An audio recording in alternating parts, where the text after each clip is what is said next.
앞에 말씀에서 모세가 바로를 만난 후에 이스라엘 백성들은 더 큰 어려움을 당합니다. 그리고 그 어려움 가운데에 이스라엘 백성들이 모세에게 찾아와서 원망을 하게 되죠. 그리고 이것을 들은 모세는 하나님께 여호와께 어찌하여 자신을 바로에게 보내셔서 이스라엘 백성에게 이러한 큰 학대를 당하게 하셨냐라고 하나님 앞에 기도하며 나아갔습니다. 그때에 하나님께서 모세에게 주셨던 말씀이 무엇입니까? 나는 여호와라는 것이 바로 하나님이 모세에게 말씀하시는 대답이었습니다. 여호와라는 이름을 가지신 하나님께서 이스라엘 백성을 속량하시고 구원하시어 약속하신 그 기업을 주시겠다라고 모세에게 다시 한번 그에게 말씀하여 주셨죠. 이 말씀을 통해서 다른 것이 아닙니다. 여호와께서는 자신이 여호와라는 것을 모세에게 계속 말씀하십니다. 계속 말씀하세요. 그러나 그럼에도 불구하고 모세가 그 하나님의 그 말씀을 듣고 나서도 가졌던 그러한 마음과 대답이 무엇입니까? 우리 바로 오늘 말씀 앞에 나왔던 그러한 대답이었었죠. 이스라엘 자손도 내 말을 듣지 아니하는데 어찌 바로가 듣겠습니까? 나는 입이 둔한 자라는 게 바로 모세의 대답이었습니다. 그리고 오늘 말씀이 이어집니다. 오늘 말씀에서 13절 말씀을 보게 되면 이렇게 나는 입이 둔한 자고 모세도 듣지 않고 이스라엘 백성도 듣지 않을 것입니다라고 하는 그런 모세에게 또한 아론에게 하나님께서 말씀하셨죠. 무엇이라고 말씀하십니까? 그러한 그들로 하여금 이스라엘 자손과 애굽 왕 바로에게 명령을 전하라. 이스라엘 자손을 애굽 땅에서 내가 인도하여 내겠다라는 게 바로 하나님이 말씀하시는 겁니다. 아무리 바로 그 모세가 입술이 둔한 자라고 해도 모세가 전하는 그러한 말을 이스라엘 백성이 듣지 않는다라고 해도 바로조차 듣지 않는다라고 모세가 생각하고 있는다 할지라도 하나님의 뜻은 모세와 아론을 사용하셔서 이스라엘 자손과 애굽 왕 바로에게 명령을 전하고 반드시 이스라엘 자손을 애굽 땅에서 인도하여 내게 하시는 게 하나님의 뜻이고 하나님의 작정입니다. 하나님의 놀라운 뜻이자 작정이자 하나님의 계획입니다. 반드시 이렇게 이루실 것입니다. 그리고 나서 오늘 말씀에서는 족보가 나옵니다. 여기서 족보가 나오는 이유는 우리가 그 앞에 창세기 말씀에서도 그렇고 계속 이 족보가 나올 때 항상 보게 되면 이 족보가 그 어떠한 새로운 일들을 하나님이 이루시는 것들을 하기 전에 그 사용하시는 사람의 족보를 말씀하시는 것이 창세기에서도 그렇고 이 성경에서 족보가 나오는 그러한 이유들인데요. 근데 오늘 이 족보를 보게 되면 이 족보를 우리에게 보여주시면서 이 특징이 몇 가지가 나오고 있습니다. 몇 가지가 나오고 있는데 첫 번째 특징이 무엇이냐 하면 모세와 아론이 태어난 집안이 어떠한 집안인가라는 것을 우리에게 보여주고자 하는 것이죠. 오늘 그 족보에 이 집안이 어떠한 집안입니까? 오늘 14절 말씀 보게 되면 그들의 조상을 따라 집의 어른은 이러하니라 라는 그런 말씀으로 시작합니다. 그들의 조상을 따라 이렇게 되게 되면 뭐 보통 족보가 레위 지파의 그러한 족보만 나오는 게 맞지 않습니까? 근데 오늘 말씀을 보면 레위 지파만 그 족보에 나오는 것이 아니라 모세와 아론의 그러한 집안의 지파만 그 지파인 레위 지파만 나오는 것이 아니라 조상을 따른 집안의 어른들로서 르우벤과 시므온까지 나옵니다. 12지파도 다 나오지 않고요. 르우벤과 시므온 그리고 레위 위에 있는 두 명의 그 형의 그러한 집안을 보여주고 있는 것이죠. 그들의 조상을 따라 집의 어른으로서 알려주는 겁니다. 그런데 이 세 지파의 특징이 있습니다. 공통점이 있죠. 그게 무엇이었습니까? 이 세 지파는 장자 지판이 될 수 있는 집안이었음에도 불구하고 집의 어른이 될 수 있는 그 지파였음에도 불구하고 그 장자의 권한을 빼앗긴 지파들입니다. 르우벤도 그렇잖아요. 르우벤 같은 경우는 자신의 아버지 야곱의 그 첩인 비라를 자신의 작은 어머니죠. 범하지 않았습니까? 그래서 그는 장자의 권한을 잃어버렸습니다. 빼앗겼습니다. 이스라엘 집의 어른이 될 수 없었습니다. 그렇다면 그 다음에 어른이 돼야 되는 그러한 사람이 누구입니까? 장자가 돼야 되는 사람들이 누구입니까? 시므온이죠. 레위죠. 근데 이 시므온과 레위도 어떻습니까? 장자로서의 그러한 권한을 얻지를 못해요. 빼앗겼습니다. 왜 그렇습니까? 우리가 앞에 우리 창세기 35장 말씀 34장 그 앞에 말씀에 보게 되면 세겜성에서 자신의 동생 디나가 그 땅의 추장이었던 세겜에게 추행을 당하자 그 할례를 행하면 같은 집안이 같이 결혼하겠다라고 하고 나서 나중에 어떻게 하나요? 그냥 다 가서 그 세겜 집안을 그 세겜성을 다 죽이지 않습니까? 멸하지 않습니까? 결국에 그 일 때문에 시므온도 그렇고 레위도 그렇고 집에 어른이 되지를 못하죠. 결국 이 세 지파를 통하여서 보여주는 것은 어른이 되지 못한 집안의 모습을 보여준다라는 겁니다. 이스라엘 그들의 조상을 따라 집에 어른이라고 하지만 실제로는 그러한 집안이 아니다라는 것을 오히려 반대로 다 보여줍니다. 모세와 아론의 집안은 어떨까요? 오늘 그 모세와 아론의 집안의 그 족보를 이렇게 보게 되면 레위의 그러한 세 아들과 함께 그 모세의 그러한 부모님들이 나오고 있는데 그 이 레위의 아들들 중에 게르손과 고핫과 무라리 중에 아론 그 모세와 아론의 그러한 조상은 누굽니까? 고핫입니다. 우리 16절 말씀 보게 되면 고핫이죠. 그리고 또 이 고핫에게서 낳은 아들들 중에 누가 그 모세와 아론의 아버지입니까? 우리 18절 말씀 보게 되면 고핫의 아들들은 아므람과 이스라엘과 헤브론과 우시엘이니 하라고 하지만 이 중에서 누가 그 모세와 아론의 그러한 집안이냐면 아므람입니다. 아므람. 18절 말씀에 이렇게 나왔었죠. 그러고 난 다음에 아므람, 그들의 아버지인 아므람이 어떠한 사람인가, 누구와 결혼했는가라는 것을 우리에게 보여주는 누구냐면 20절 말씀에 이렇게 말씀합니다. 아므람은 그들의 아버지의 누이 요게벳을 아내로 맞이하였고, 아므람이 지금 결혼을 했는데 누구를 그 아내로 맞이하였냐면 그들의 아버지의 누이 고모인 요게벳을 아내로 맞이하였다라는 겁니다. 이것은 이 시대에도 그렇게 자랑스러운 그러한 것은 아닙니다. 우리가 그 레위기 말씀에 보게 되면 두 번씩이나 말씀하신 게 무엇이냐 하면 고모와 결혼하는 것을 금지하고 있습니다. 이게 물론 이후에 나오는 그런 말씀이긴 하지만 그러나 이것을 여기에 기록한 이유가 무엇이겠습니까? 모세와 아론을 하나님이 사용하시지만 그러나 이 족보를 통하여서 하나님이 보여주신 것은 모세와 아론이 뼈대 있는 존경받는 집안 출신이 아니라는 것을 오히려 보여주시죠. 우리는 모세가 애굽왕 바로의 딸의 그러한 왕자로서 또 출애굽을 인도할 그러한 위대한 그러한 지도자로서 생각하고 있지만 그러나 족보는 반대의 정보를 우리에게 보여주고 있습니다. 오히려 하나님은 문제 있는 조금 약간 그 자랑스럽지 못한 모세의 집안을 모세를 어떻게 하세요? 위대한 인물로 세우시고 이스라엘 백성을 구원할 지도자로 세우신다라는 것을 이 족보를 통하여서 보여주시죠.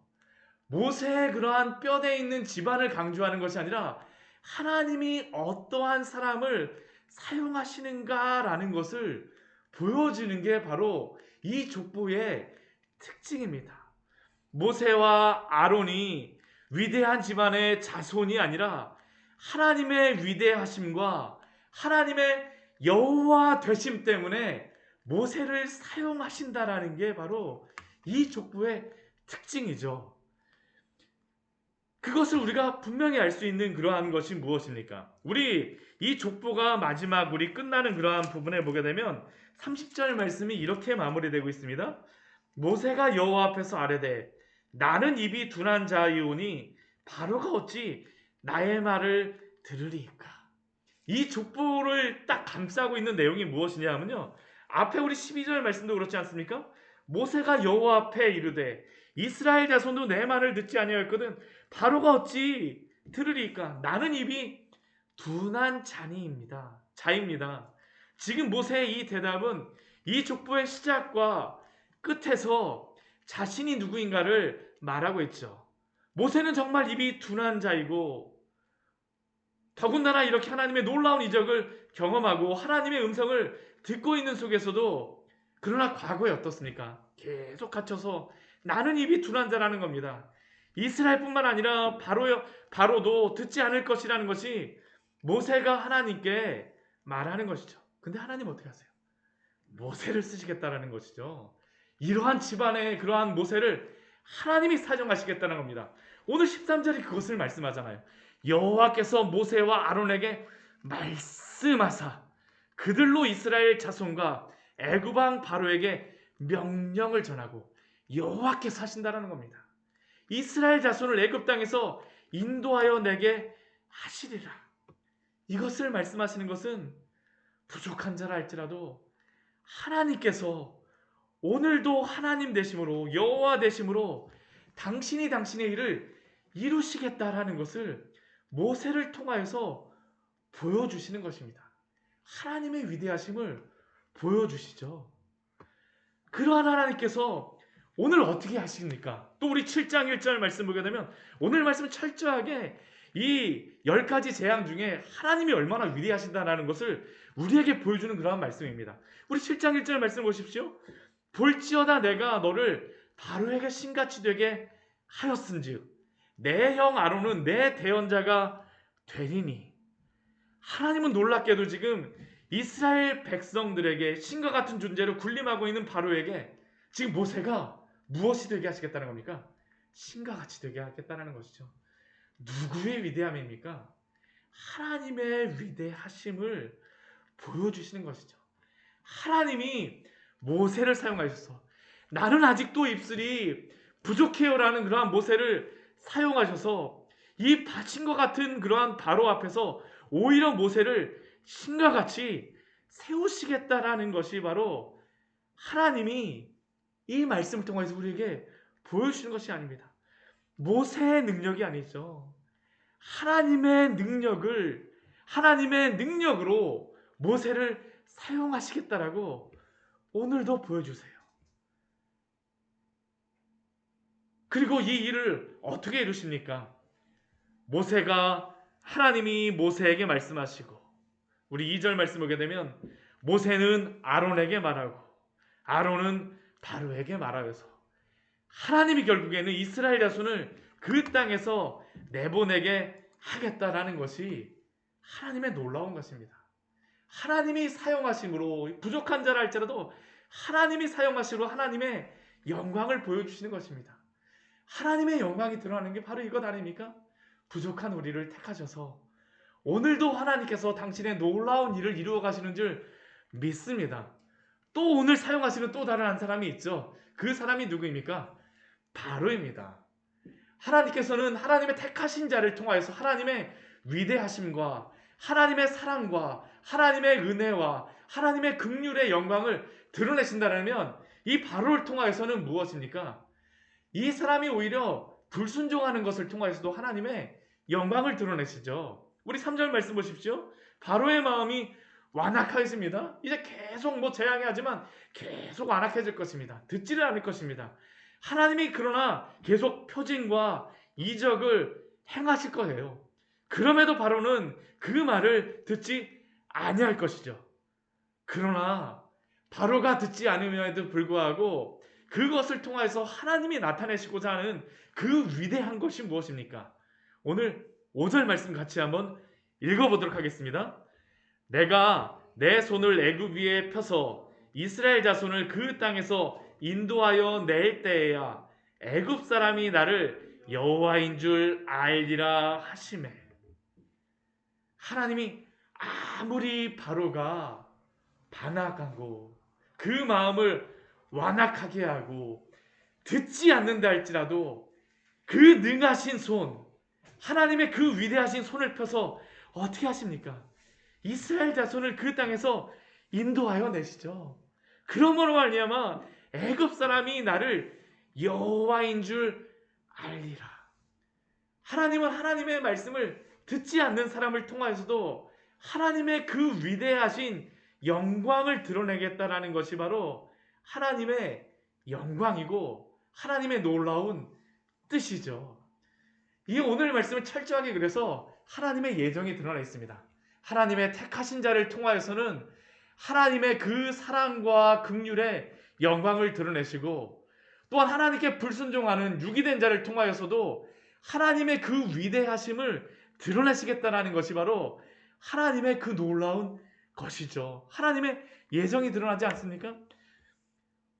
결국 오늘 이것을 통하여서 하나님은 무엇을 보여주십니까? 모든 사람으로 하여금, 우리 앞에 우리 6장에서는 나는 여호와인 줄 알리라라고 모세에게 보이시고 이스라엘 백성에게 보이시겠다고 하시지만, 또 오늘 말씀에서는 누구에게 보이십니까? 애굽 사람으로 하여금, 바로로 하여금도 나를 여호와인 줄 알리라라고 출애굽기 7장 5절 말씀에서 말씀하십니다. 오늘도 하나님이 이러한 놀라운 일들을 행하시죠. 오늘도 하나님이 이러한 놀라운 구원을 이루신 줄 믿습니다. 하나님의 그 위대하심이 오늘도 이 역사 속에서 드러나고 있지 않습니까? 우리는 다른 것을 보면 안 됩니다. 그래서 하나님의 이 놀라우심을 봐야죠. 오늘 이 시대 속에 얼마나 많은 사람들이 하나님을 대항하며 하나님의 말씀을 듣지 않습니까? 그러나 우리가 기대해야 될 분은 누구입니까? 하나님을 기대해야 되죠. 하나님, 저들로 하여금 하나님의 영광을 보게 하여 주시옵소서. 많은 자들로 하여금 하나님의 영광을 보고 하나님 앞에 돌아오게 하여 주시옵소서. 또한 우리를 그러한 일에 사용하신다면 우리를 사용하여 주시옵소서. 우리가 비록 능력이 없고 입술이 부족하다 할지라도 주님이 사용하시게 되면 주님이 또 당신의 영광을 드러내는 줄 믿습니다. 오늘 7절 말씀, 하나님이 사용하시는 사람들의 나이를 말해줍니다. 우리 7절, 출애굽기 우리 7장 7절 말씀 같이 한번 읽어보도록 하겠습니다. 그들이 바로에게 말할 때에 모세는 80세였고 아론은 83세였더라. 저는 이 말씀을 들으면서 참 은혜가 됐습니다. 우리 보통 이 세상에서 은퇴하는 나이가 몇 살입니까? 60에서 아무리 길어봐야 65세, 70세, 뭐 60세면 보통 은퇴하지 않습니까?